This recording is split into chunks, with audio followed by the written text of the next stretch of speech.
Hi there, and welcome to this episode of Mindset Mentoring for Athletes, Families, and Entrepreneurs. I'm your host, Coach Chuck. On this show, we explore what it really takes to perform, lead, and stay grounded when the pressure is real, when circumstances don't cooperate, when comfort is gone, and when quitting would be the easy option. These conversations are about mindset not as theory, but as a daily system that determines how we think, decide, and respond under stress. Today's episode invites listeners to examine how adversity can either deplete us or sharpen us depending on the mental frameworks we live by. So stay tuned for that conversation. Parents today are carrying a weight that most generations never even had to name. Anxiety is rising, depression is rising, and teen suicide is now one of the leading causes of death amongst young people. And here's what really gets said out loud. Parents, you struggle too. You're trying to lead your family in a world that's changed faster than anyone prepares you for, and you love your kids deeply, yet sometimes wonder if what worked for you is enough for them. I'm Coach Chuck Barnhart, and I spent nearly 40 years as an educator and mindset mentor, and I've watched this shift up close. I've also lived it as a father of 4 children. My son Billy and I are launching a family mentorship because transformation doesn't happen in isolation. Teens don't need fixing. Families need leadership, language, and tools that bring them back together. This mentorship is designed for parents and teens walking the journey together, guided by experience, faith, and practical mindset training. And if you're part of the senior generation, a grandparent, a mentor, coach, or trusted voice, I want to ask something of you. Please consider sharing this with the families you know. Sometimes the invitation carries more weight when it comes from someone they trust. And somewhere out there is a family that needs to hear the message. This isn't for everyone, but for the right families, it changes everything. You can learn more by going to thechampionsmindsetmentorship.com. Welcome back. Our guest today is Sean Swarner, the only person in history to complete the Explorer's Grand Slam, reaching the North Pole, the South Pole, the highest peak on every continent, and finish the World Championship Ironman Triathlon. Most recently, he ran 7 marathons on all 7 continents in 7 days.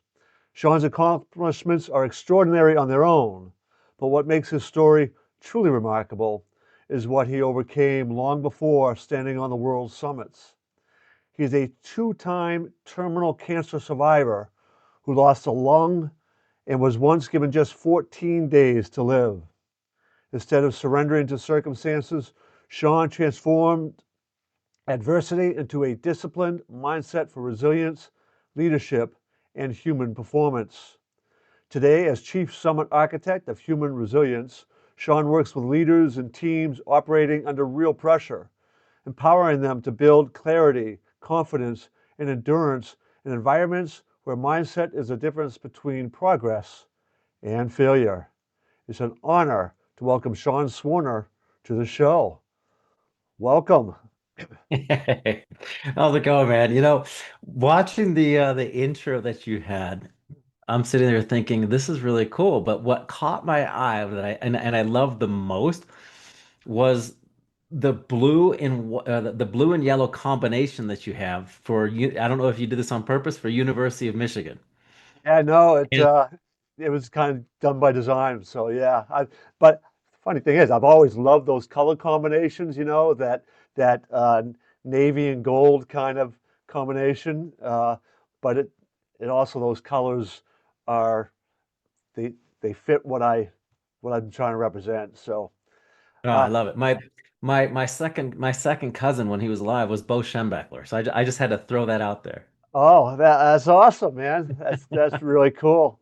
And I the other thing, it's such a small world, but how you and I connected, and then I learned that somebody else who was a colleague of mine, and she was actually on my show earlier, knew you as well, right? So you and I talked about Tiffany, but it's such a small world how connections and all that happen.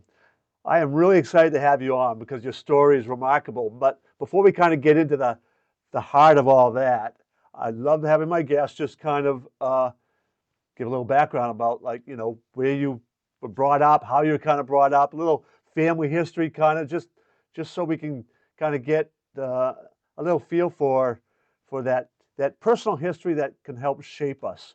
So to take it away. Absolutely, and it's funny because I am gonna say I'm a Michigan fan because of Bo being my cousin. However, I was born and raised in Ohio, so Oh, something just yeah. doesn't match here. And another funny backside is that's on my dad's side. On my mom's side, she grew up and she was family friends with Woody Hayes. So we have like in late November when I was growing up, we were literally a house divided. My dad, myself were rooting for Michigan. My mom tried to convince my brother to root for Ohio State. It was just funny growing up, and I was just like every other kid who was, I would say, born in a small farming community in Ohio. It was a place called Willard, Ohio, and my backyard was a cornfield or a bean field, depending on the season. I mean, I had lots of adventures. I would play in the backyard. I'd bend over the stalks of um, the corn to build a fort. My brother and I would race not climbing up the trees, and I think this really worried mom and dad a lot. We would race coming down the trees. We never fell, although my brother did break his arm once. We learned from that one back in the day when, people weren't helicopter parents, and it was your kids would go out and get hurt, and then the parents would ask him the question, "Well, did you learn something from that?" And I'm like, "Yeah, that hurt. I'm not doing that again." So we learned from our mistakes, and we didn't make them again. But going back to where I was born and raised, my whole childhood, everything, it was very, very normal until I was playing basketball. And then I had a knee injury. That knee injury triggered everything in my body to go so haywire, so much that it actually changed my entire life. Because if it wasn't for that knee injury, my body wouldn't have swollen up and my parents wouldn't have put me in the hospital. And if that wouldn't have happened, they wouldn't have found Hodgkin's lymphoma, my first cancer. So going through the knee injury and the hospital system there, seeing the doctors, that's what actually triggered going in for the first cancer. So leading up to that, just my background, born and raised in a small farm community in Midwest Ohio with the morals and ethics that you would assume someone who would eat meat and potatoes every day, seems like, would develop a genuine, nice, ethical, moral family values. I I can relate. I grew up in an old mill town, but I grew right across the street. There was a dairy farm that was like in the heart of downtown. It's like a mile from the downtown, and my grandparents lived on an old farm. So that whole the culture too of the times. When you're talking about racing down trees and learning from our mistakes. That we could actually do a whole show probably on that and modern day parenting and all those things. But Right. I'm so you just kind of brought up this knee injury, right? And that how that kind of got you into the hospital makes me curious. So knee injury from like a sports thing, and then how did that lead to discovering the cancer? And how old were you? So let's kind of delve into that part because that's really the beginning of this remarkable story, and everything that we're going to kind of delve into more. So why don't you take us back to that initial stages of all that? Sure. So, excuse me. The knee injury happened when I was 13, and it was from a basketball injury. I was just going up for a layup in basketball. My knee snapped when I landed down, and because everything in my body, every joint swelled up, they put me in the local hospital. And because the local hospital didn't have the technology to diagnose what was wrong with me, They initially thought I had pneumonia. So, I mean, you can't cure cancer by sucking on a nebulizer. So I wasn't getting any better. And that's when they wanted to take me from the small town hospital to Columbus, Ohio, to a much bigger hospital where they did a number of tests, bone marrow tests, CT scans, blood tests, you name it. I had that happen. And that's when they diagnosed it with advanced stage 4 Hodgkin's lymphoma. But up until that point, they thought that I had pneumonia. And like I said, I wasn't getting any better. So they knew something was wrong, and the doctor decided to call my mom and dad out into the hospital room and ask them if they knew of any oncologists. And up to that point, in the eighth grade, freshman year in high school, I mean, I hate to say it, but I was enjoying it. I was enjoying the process because I was in the hospital. My friends were coming to visit. The cheerleaders were coming in, bringing balloons and cards and supporting me. I was like, this is fantastic. Until, I wasn't getting any better. And then I went to Columbus, Ohio. And like I said, that's when they diagnosed me with my first cancer. So that's how they discovered the first one. If it wasn't for the knee injury, I wouldn't have been in the hospital for pneumonia, and I wouldn't have been in the hospital for the first cancer, so they wouldn't have discovered anything. I probably wouldn't even be here. So you know, I lost my wife to cancer. So cancer and I don't have a very who does have a You're right. a relationship with cancer. And her diagnosis didn't come till, well, she finally went to the hospital in April of 2022. Some tests were delayed. We didn't get the diagnosis till the beginning of June. She passed away in July. So, Mm. there was, in hindsight, probably signs earlier. I can think back to months earlier. Um, but she was, just we weren't really thinking in those terms. So I can totally understand why, like, you probably would have missed it had that knee injury not happened, right? Um, but so that first cancer had progressed far enough though that you got a terminal diagnosis, right? I mean, so Exactly. you're a teenager and you hear this diagnosis. Can you kind of walk through what you went through at that time and um, you know the whole kind of healing process from that cancer and even the mindset aspect of like what it takes to you know to beat a foe like cancer. Well, absolutely. First, I know about your wife. Terribly sorry. It's difficult, and you might understand this saying as well. And a lot of people who've gone through the journey with someone touched by cancer, it's not an individual disease. And it brings the family through, it brings your friends through the support group, everybody who is not just the patient who's going through that experience, it's everybody else who's with that person. So my heart goes out to you. It's incredibly difficult losing someone to the disease. um for me, I think I don't want to say lucky, I was fortunate because my parents never actually used the word cancer. And because I was 13, what's interesting is they told me that I was sick. And at the time, because I implicitly trusted my parents, anything they told me was going to be true. So in my mind, I wasn't fighting for my life, I was just sick. So I went in there with a different attitude. I had a completely different perspective than most people. However, I also remember about 3 months into the treatment where I was 60, 70 pounds overweight, bald from head to toe. My hair was falling out in chunks. And I was on the bottom of the shower floor on my hands and knees, absolutely sobbing. But I projected, and my hair was actually plugging up the drain and the water was rising up. And I remember projecting into the future a few months. And I have this image of my family, my mom, my dad, my younger brother, and myself. That was a family. I had a picture of them getting ready for dinner. My mom was setting the dinner table, except there was one empty seat.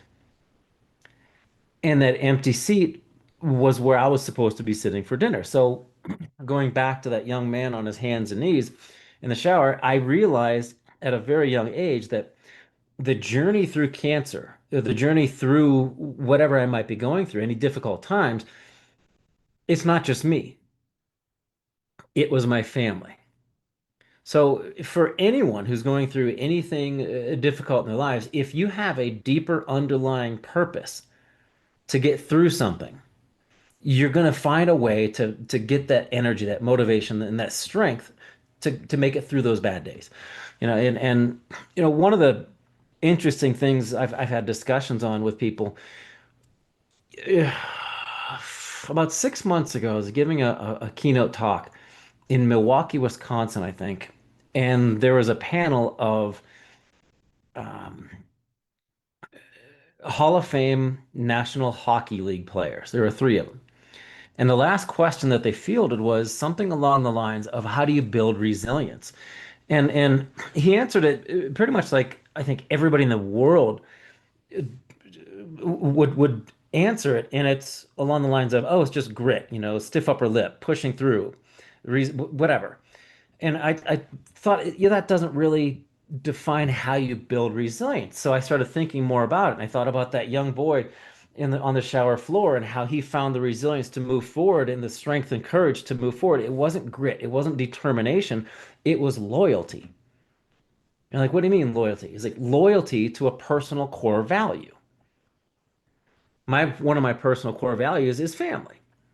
So whenever something comes in my way, whenever something decides to try to push me off the path where I'm going towards any goal, if I have a deeper purpose and deeper reason for the end result, in that case, it was my life at the time. Whatever gets in my way, that deeper purpose is always going to be stronger than anything that tries to stop me. So I don't have to try harder. I don't have to be more gritty. I just have to be more loyal to what matters most to me. And I think if you just shift that perspective and the mindset, you don't have to be tough. You just have to find something that matters more to you than what's in your way. And that's what I did at such a young age. Uh, I, I love that because what I talk about and try to work on with people I work with is this idea of connecting them with identity, values, beliefs. It's, it's the big why.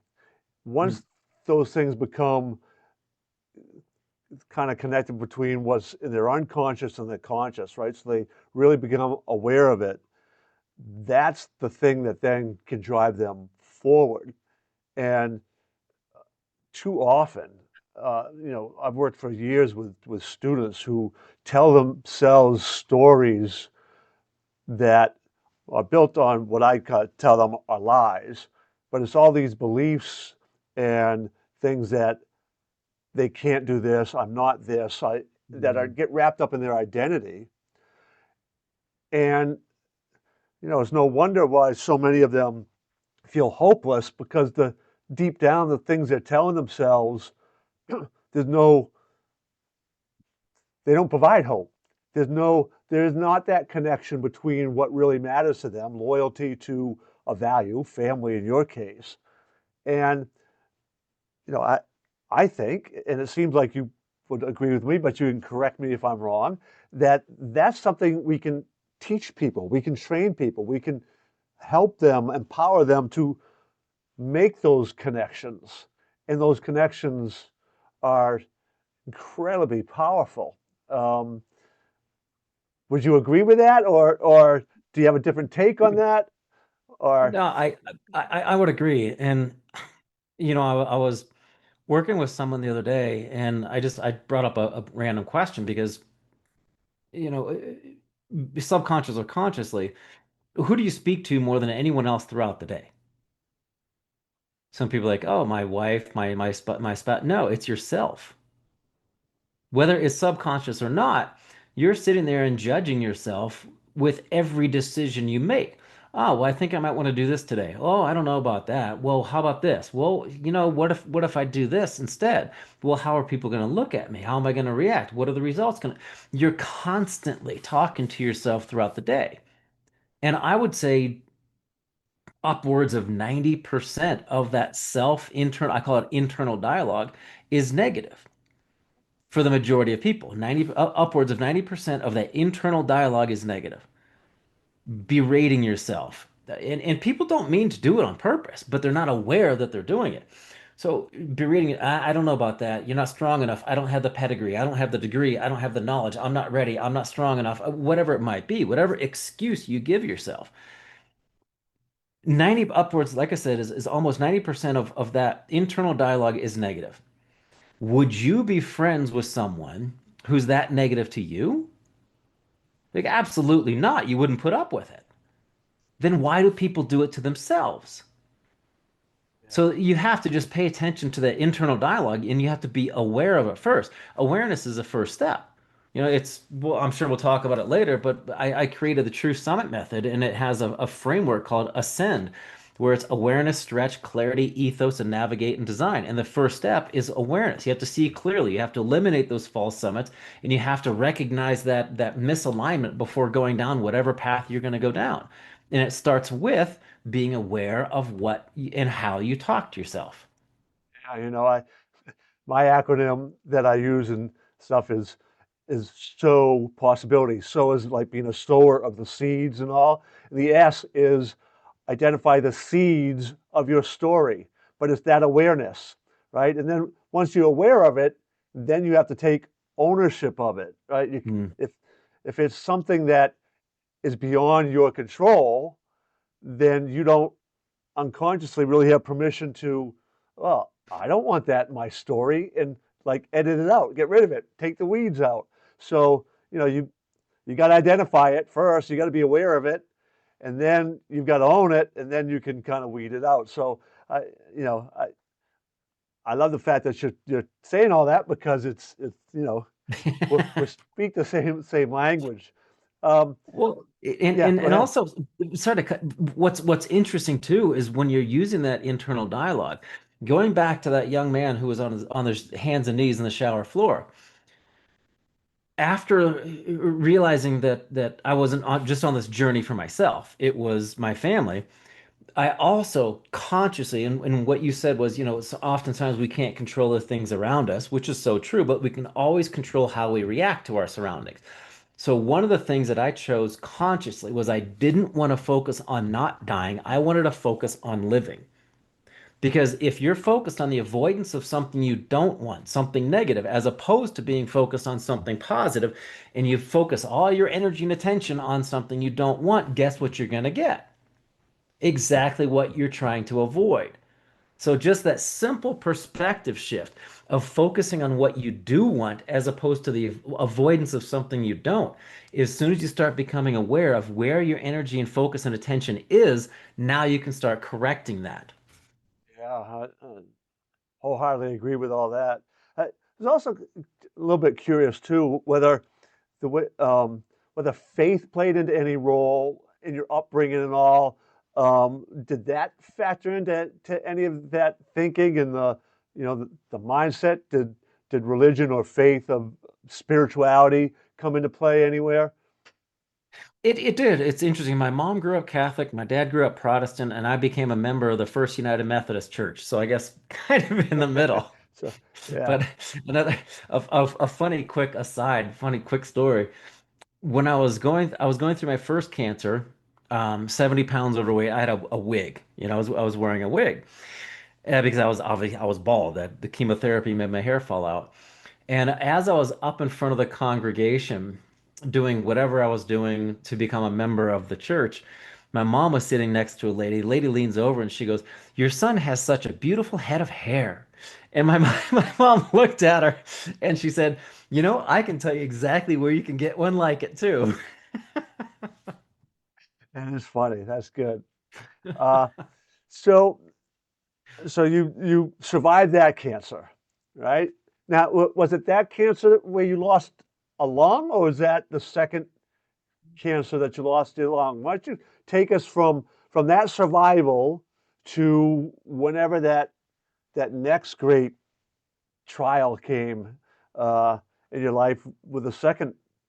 Because I think I remember you saying that in the second one, you were actually like given your last rites. I mean, My like you last were that rites. like so so kind of take us to that point.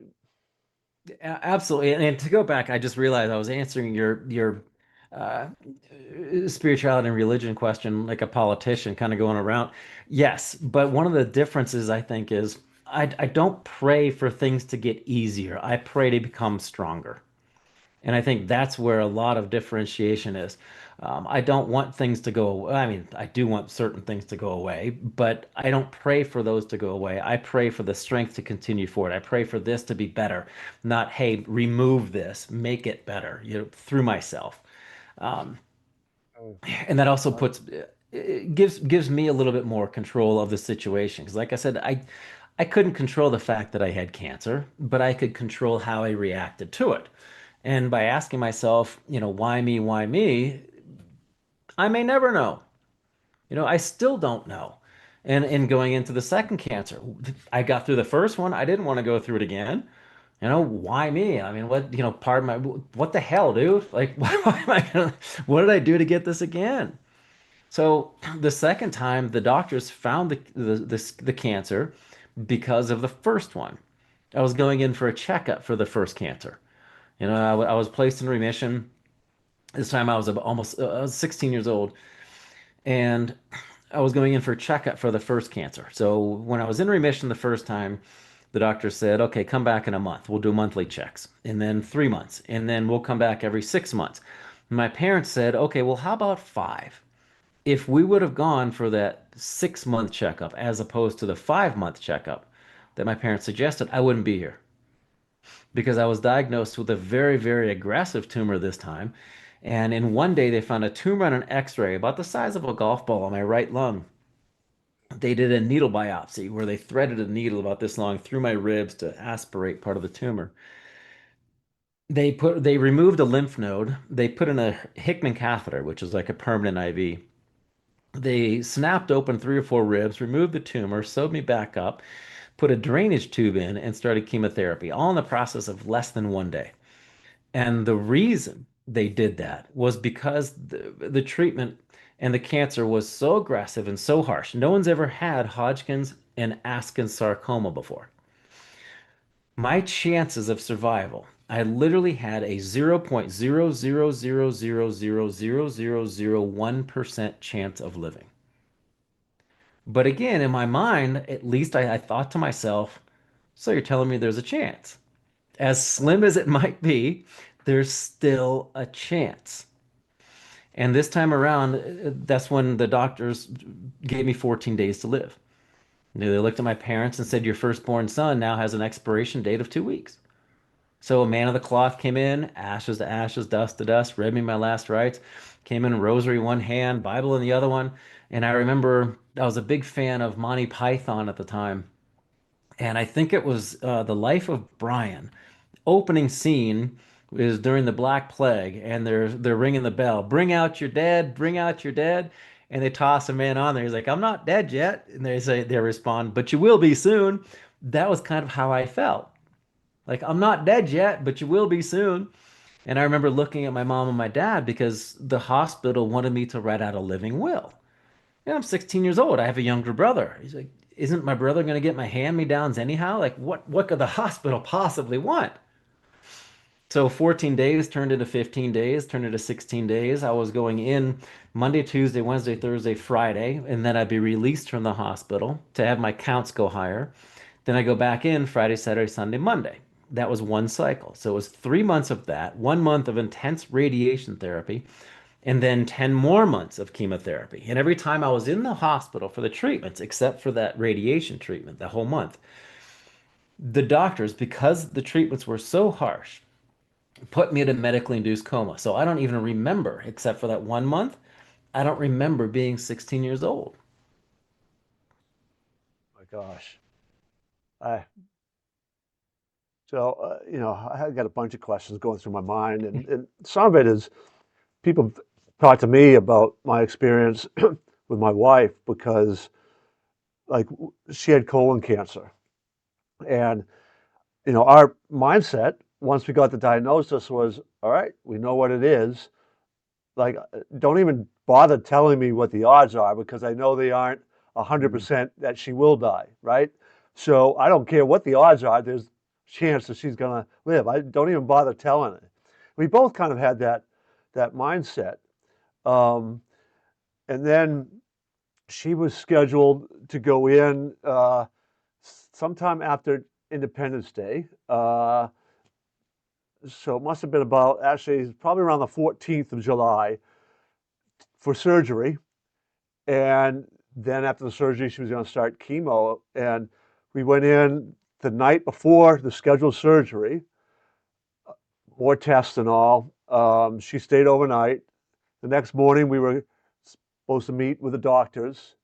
And the surgeon said, I want your oncologist to come in too. There's some things I want to go over about your tests. Mm. And that's when we got word that they weren't going to do surgery, and we should consider uh, we should we should consider hospice. And people ask me about, like, because I have a pretty strong religious faith, as did my wife, and um, it hasn't shaped me. And like, obviously I prayed. I prayed for my grandfather before when he had a stroke, some cut, and nobody's ever been healed from it. But that's never shaken my faith, and I I don't know why taking it. And then I hear stories like yours where people survive, and it's not me to try to figure out why, but um, the thing I'm curious about is like it was that mindset of yours initially where you kept kind of like, I've got a chance, right? Like I still had that chance. And personally, even though I know my wife believed that, that is so huge. And some people I think get, well, they hear cancer and they just get defeated, right? Where do you think that, like, I still have a chance, that sort of idea, that belief that I can still fight this, where do you think that came from? Like, is that something you, do you think you just had? Do you think that you picked that up from family? Like, where do you think you were able to get that? Because I think that was so, I don't know, personally, I think that's a very significant aspect of the whole process that you went through. I agree, and I also don't want to gloss over what you were just talking about because I know it's incredibly impactful and emotional, and it is difficult losing someone very close to you to cancer. And I'm not going to dwell on it, but I just want to say again that I appreciate you sharing. And I did a mastermind recently. We were talking about what it takes to be a man, a tough guy. And of course, very similar to how you build resilience, most people are like, you toughen up. When you're a little kid, you fall down, you bruise your knee. When your parent says, just keep going, you're tough. And that's anyhow. What I'm saying is, it takes a stronger person to be open, honest, and vulnerable than it is to hold it back. So, like I said, I just didn't want to gloss over that. So I appreciate you sharing. And hearing stories like that, oftentimes, and I know this wasn't your intent at all, but oftentimes I do have survivor's guilt. Every once in a while it creeps in there, and I'm like, okay, well, why did I survive? Why don't other people? Very similar to when I was climbing Everest. I mean, I stepped over, this is going to sound very morbid. I stepped over dead and around dead bodies on the mountain. I lost a friend on the mountain. and going up and attempting something that other people had passed away on. Like, okay, well, what makes me worthy to continue forward and survive? Same thing with the cancers. Why am I don't know. It could be the mindset. It could be the combination of the types of cancers I had. It could be something mentally. It could be something physically. It could be something physiologic. Who knows? I don't know. I may never know. My entire life, I may never know. But I do know this. If you don't have a positive attitude, then it's going to be so much worse. If you don't have a positive attitude and you don't think you're going to live, guess what? You're not going to. And I don't understand why so many people go through life with a negative attitude. Because I don't want to wake up every morning hating my life. I don't want to wake up every morning thinking, oh my God, I'm here again. I want to wake up every morning like I do now and be grateful for a new opportunity because we are all going to, at some point in our lives, except for maybe Elvis and Michael Jackson, they're probably hanging out frozen somewhere together. We're all going to pass away at some point. We don't know when that is.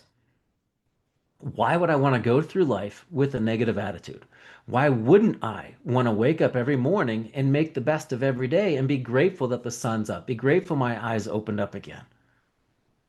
So I think, going back and again, I'm terribly sorry to hear about your wife, and I'm sure it was incredibly emotional and still is. So, like I said, thank you for sharing.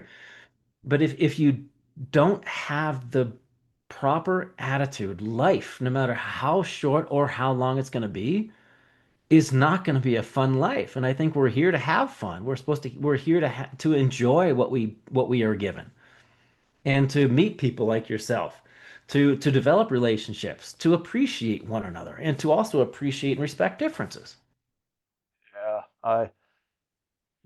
Yeah, there's a lot in there that you said that, again, I agree wholeheartedly with you. And, I, for me, like, I, I've always liked life.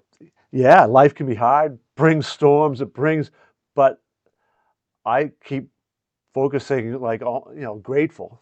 Like, every day, like, I look around and realize how grateful I am for everything, everyone, and that really helps a lot. I mean, just this morning, right, where I don't know what it was, but kind of woke up this morning like not not feeling all that like positive.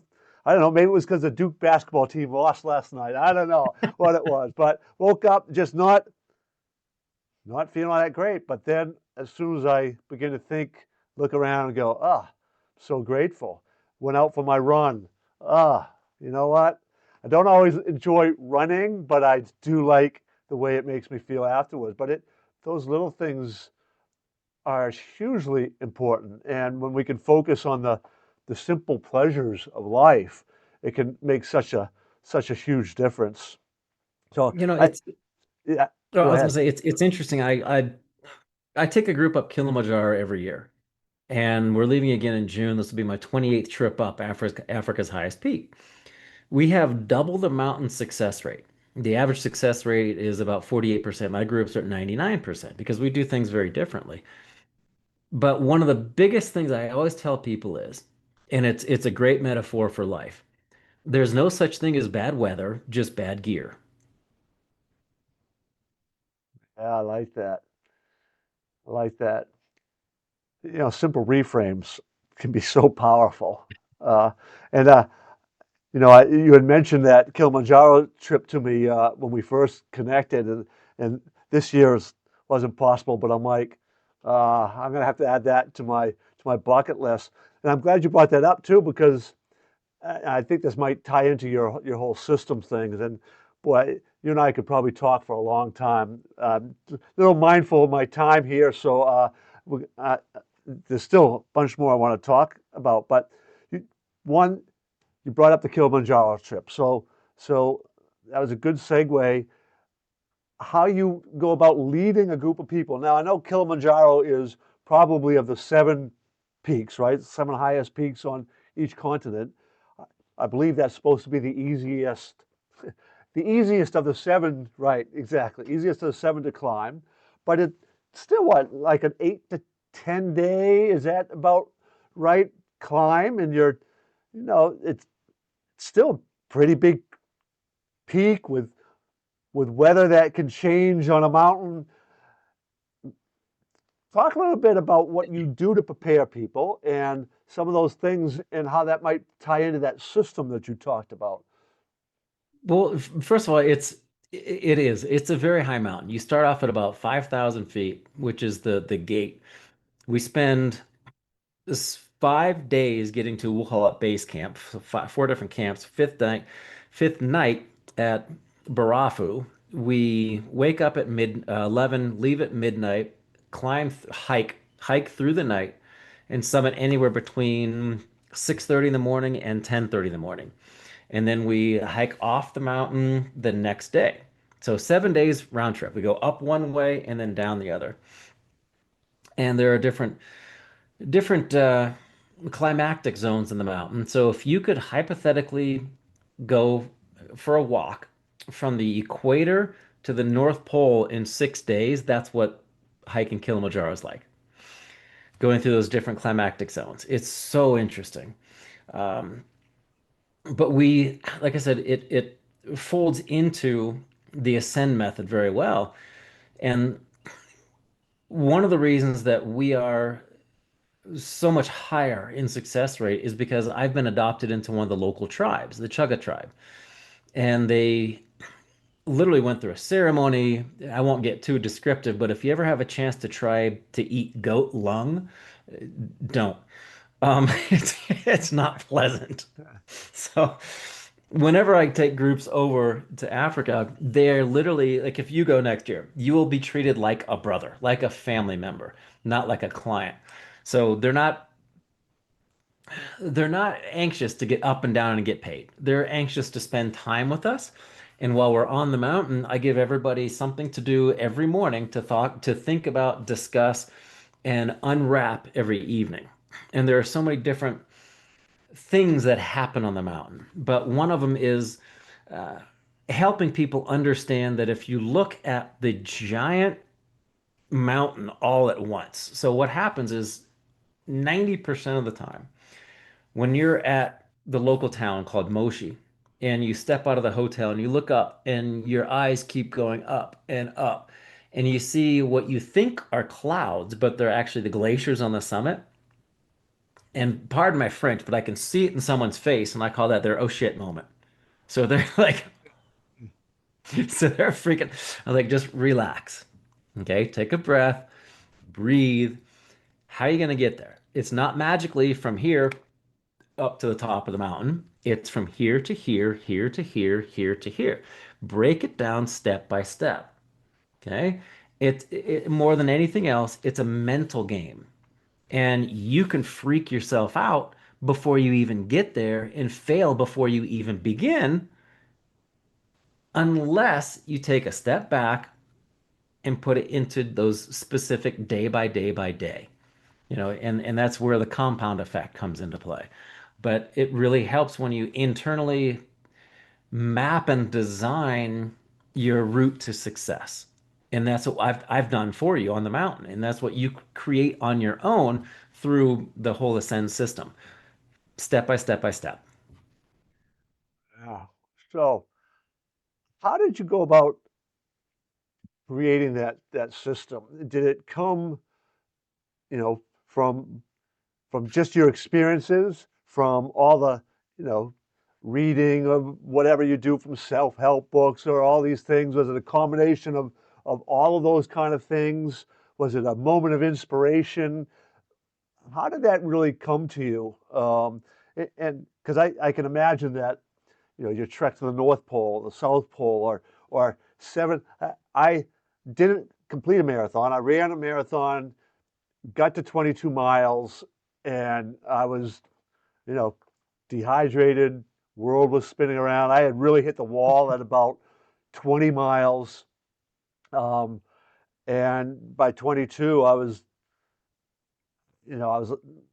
just not not. I probably could have walked it in. I probably could have. I waited a little bit more, but the I won't say rescue people, but the people who were working there said, "You want to ride in?" I just kind of went, yeah. I just kind of sort of went with it. So I understand physically, but like I wasn't even really processing well. I can remember that much. So 7 marathons in 7 days, all of that. I don't know. I think I asked probably about 8 different questions in there. So I'll let you kind of see if you can filter out what I just asked and take it from there. Yeah, that's what you're right. Earlier you mentioned we could talk for hours. Absolutely. So the framework itself is called the True Summit Method, and it's forged at the world's extremes. In situations where if I literally step this far over to one side, I would plummet to my death. So where a mistake could mean life or death. And the whole concept hit me when I was completing the Explorers Grand Slam, which is the 7 summits in the North and South Poles. I think it sounds like a Denny's breakfast platter, but I didn't name it. So on my way up to the North Pole, they right at 90 degrees north, we filmed a video, a documentary, and the cameras panned over. And they looked at me and said, Sean, you just completed something no one in history has ever done before. How do you feel?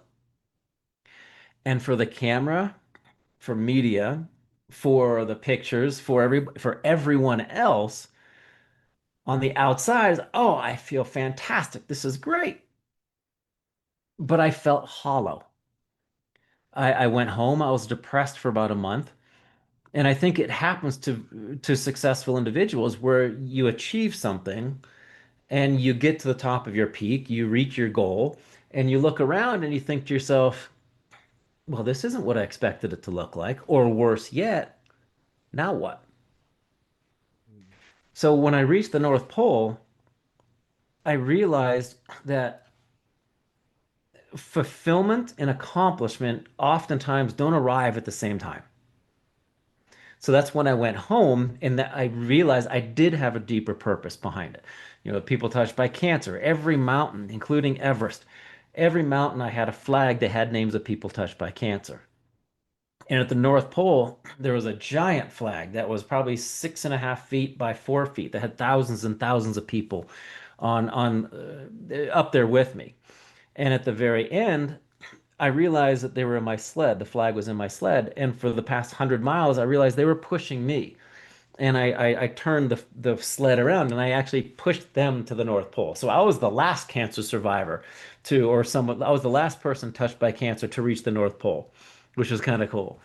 And this whole methodology came together looking back at it because hindsight's 2020. And I realized that something happened on each one of the mountains, on each one of these adventures that helped me shape this success, that helped me shape this perspective. Because if you're accomplishing something no one in history has ever done before, you obviously have to train like no one's ever trained before, but you also have to have a different insight and perspective. And it's not one size fits all. And that's what I realized going on these adventures. There are so many different routes to the top of Kilimanjaro, so many different ways to reach the North Pole, so many different paths you can take to the top of Mount Everest. Not all of them are right for each individual. So, looking back at Mount Everest, I realized that I redefined impossible. People said, you can't climb Everest with one lung. It's just not physiologically possible. So, I had to essentially expand my capacity and not listen to others, but listen to the voice inside me. And then looking at Kilimanjaro, having the right team in the right place and enjoying that journey together. Like, say you hypothetically reach a goal and you're by yourself, you did it all alone. Who are you going to celebrate with? How boring is that? Yeah, self high five. I want to celebrate with someone. The North Pole, South Pole. When I was in Antarctica hiking and climbing to the highest point down there called Vinson Massif, the clouds rolled in and it was like hiking in a ping pong ball. The clouds looked just like the snow. It was all monochrome. I started getting vertigo. It was just disorientating. And it was also the first time that I started listening to the voice inside myself.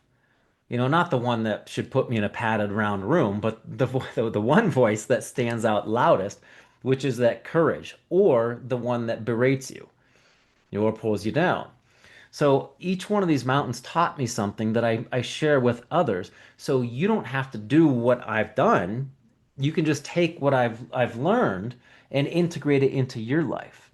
And then once you have all those pieces together, you navigate and design it and you put together your own path to the summit. So that way it becomes this sustainable execution.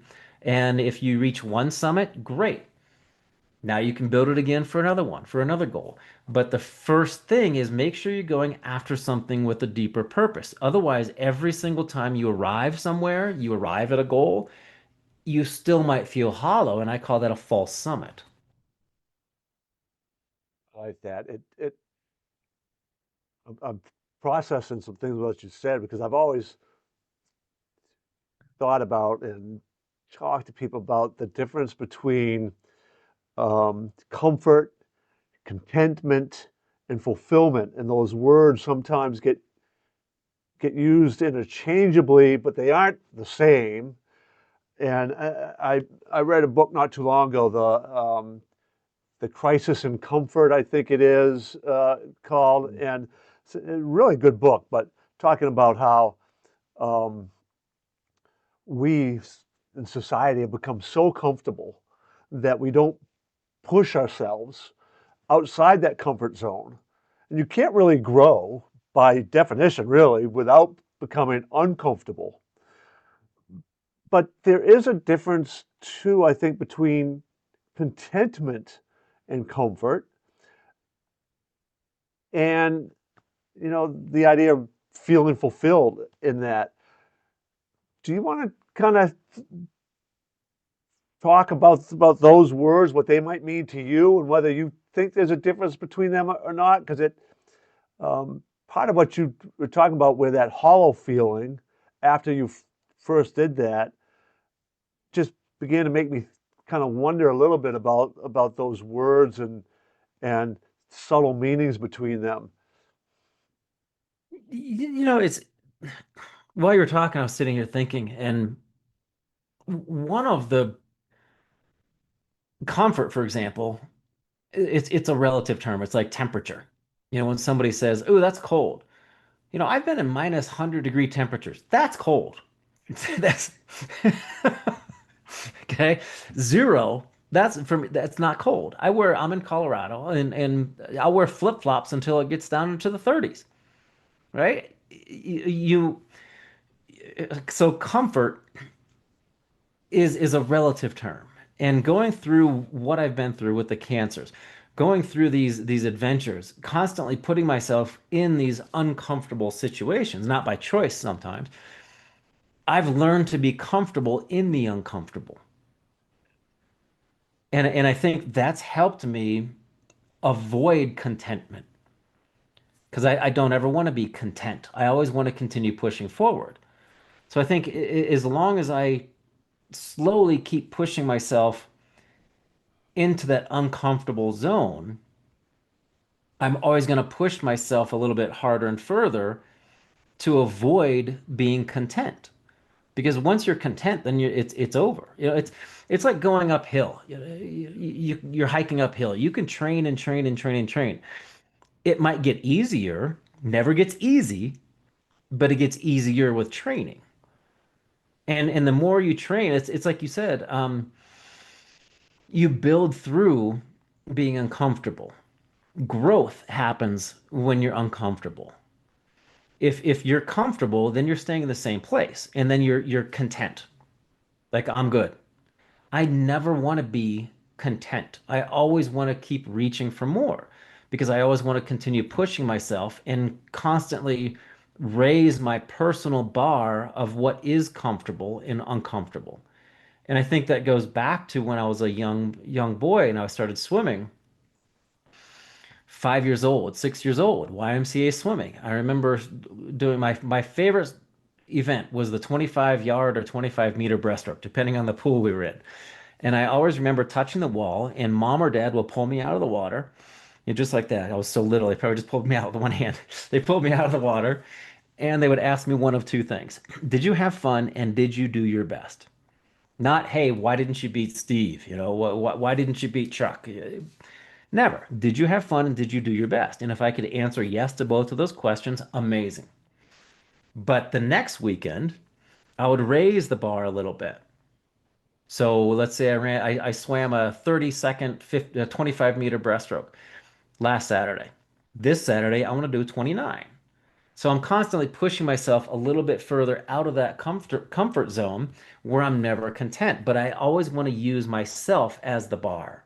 I'm never concerned about what other people are doing. I might look at it, okay, well, that looks great. Maybe I should change things a little bit, but it has to be something that sits well with me. Not it. They can't be what others want for me. They can't be inherited goals from other people. They need to be my own. And I think that's the biggest differentiator, understanding contentment and comfort. You could be content by achieving someone else's goal. But if you have your own, you're going to constantly push yourself to be a little uncomfortable. So you're never content, because if you're content and you're comfortable where you are, then you're never going to get any better. Yeah. I've always struggled with those words because I think part of us, human nature, and this is that trap of, I think what that author was trying to talk about with comfort is is we want that to, right? I mean, if you think about progress, right, in through societies, is part of it was to make our life a little more comfortable, a little better, right? We sort of want that, but it's when we get stuck in it, comfort and contentment, and then we stop growing, right? And so that's the, I think that danger that particularly here in the West, where it's so easy to find comfort, that can really kind of trap people. I remember having I don't know whether I mentioned it to you before, but I had a good friend for high school, college fraternity brother and all, who's he's the CEO of a major, well, about another drug company. This is like the fifth one he started, but he's done six of the seven highest peaks in the world. Nice. Everest, Everest, he's been at twice. The last time they had to cancel because COVID outbreak through the Sherpas canceled that one. But he's also done 150-mile run through the Sahara Desert. And when my kids were young, we went up because he was running a 100-mile race in Vermont, and I'm in Maine. So my kids were young, but he wanted somebody to go through like the last, I think it was like not the last, but 5 miles with him. And the plan was he'd be getting to that checkpoint at like 7 at night, and I would run it with him, and then somebody else would pick up. Well, he was quite a bit behind, and I got little kids, and we were camping out, and I'm like, oh, gee whiz, Ray, I don't know, it's like 10 o'clock at night now, and he was cool with it, but I remember him saying that for that particular race, he really wanted the belt buckle. If he finished that 100-mile race in under 24 hours, he was going to get a belt buckle. And I'm like, no, Ray, man, that's not what you want. There's something else that represents. What is it that represents? And it's that idea, right, of a goal that we have for what's the real reason behind it? If we don't have that real purpose, I think that's the word you just used, then it becomes that much harder to keep moving forward when things get tough. So I think in some ways I'm coming almost full circle back, is like trying to find that big why, because you had said early on, right, that motivation, you need to have that I don't remember the word you used, but it was that that big why. Does your um, I'm kind of jumping all over the place here, but that system you have, does that help people find that why? Like that thing that's going to keep them moving towards that goal when things get really tough. Absolutely. And I'm still thinking about the comfort and content and contentment. And I'm thinking, and I'll go back to that too. I was kind of combining contentment with complacency. So I think if it's okay to be content because that means you're happy. That means you're satisfied. That means you have discovered your why. That means you have hit your true summit. That's perfectly fine. The complacency is where you lose that alignment in the pursuit of more. So it's okay to be content because that means you're happy. That means you have gone after a true summit. It's okay to want more. There's nothing wrong with that. I never want to be complacent because then you like I said, you lose alignment in the pursuit of more. That's going after a false summit. So, does the True Summit method help people through Ascend reach their why and help them understand what? Absolutely. That's part of the ethos of Ascend. It's ASCEND. E is the ethos, which is anchoring to your non-negotiables. And that's where you align your values to your action. And that's also how you develop that inner strength. So it absolutely gives people their own path. Well, no, I take it back. It doesn't give people their own path. It helps it lead them and empower them to discover it on their own. That's wonderful. I'm glad you brought up complacency. That's the word that I was kind of missing there because like I struggle with the idea of contentment. It's like, but I want to feel content because I want to be happy. But like you, it's like, but if I'm content, then will I push beyond it? But you're right. It's complacency. That's the word so I'm glad you brought it up because that's the word that is the one I don't want to have happen, right? Um, I'm just looking at my clock. It's like, man, time's going by pretty quick. And I wanted to ask you another question. Well, there were several I wanted to ask you, but um,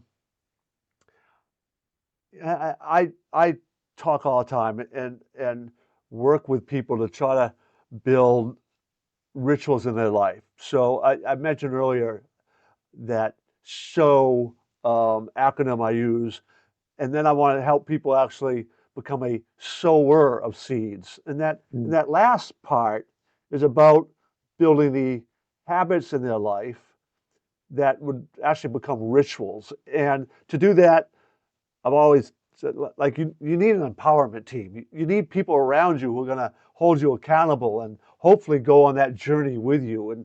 And you're working with each other, hold each other accountable. But it's taking those habits and turning them into rituals, which have a purpose, a meaning, there's a plan behind them. Hopefully, they're tying into who you want to become as a person. And the two essential rituals I preach all the time are a morning and an evening ritual. And the idea is to prepare your mind, body, and spirit for the day ahead. And in the evening, you're preparing it for rest, recovery, and personal growth. And the more people I talk to who've achieved some really remarkable things or have overcome some real, some, some real amazing challenges like yourself, at some point or other, they developed these rituals in their lives. Is Do you have certain rituals and do you kind of break those down into naturally? Do they fall into that morning and evening kind of component? Um, you want to speak to that? Yeah, absolutely, and I love that because I call it a routine, my morning routine, but it's also bookending my day. So Yeah. I start my day off on a positive note, end it on a positive note. And for the longest time, I used to open my eyes and say, the past is gone. There's nothing I can do about it. The future may never come. No matter what happens today, today is the best day ever. And really fully believe that. And I did that for years, and I've just recently changed it to waking up, and my wife's over here to my left. Not now, but we're in bed, waking up in the morning, like Yeah. lean over to her, and I say three things that I'm grateful for. One, it's always her. I'm grateful for you and your support. And two, I make up in the moment. I'm grateful for another day, another opportunity to do X, Y, Z. And then the third one, I always tell myself I'm grateful for something that I want in the future, but I am grateful for having it now. And I think that really sets the mindset of success. So I'm living as though those future goals are in the present. And before going to bed, I tell her five things that I'm grateful for that happened specifically that day. And I journal about one of them. I'm most grateful for blank because blank. But I also have routines where I work out Monday, Tuesday, Wednesday, Thursday, Friday, and then we do a long run on Saturday. And it all depends on what we're doing. So she's running a 5K race, fun run in San Juan, Puerto Rico. She's Puerto Rican, born and raised in San Juan. And it's to raise funds for her charity called Origins Accessories. And every time I'm on the mountain, Kilimanjaro, her charity has supported 100 orphans at the base of the mountain for the past, wow, 8 years with food and essential supplies. So she's thankful for this. I'm thankful for that. And I forget what I was even talking about. But morning, three things, evening, three things. And then training.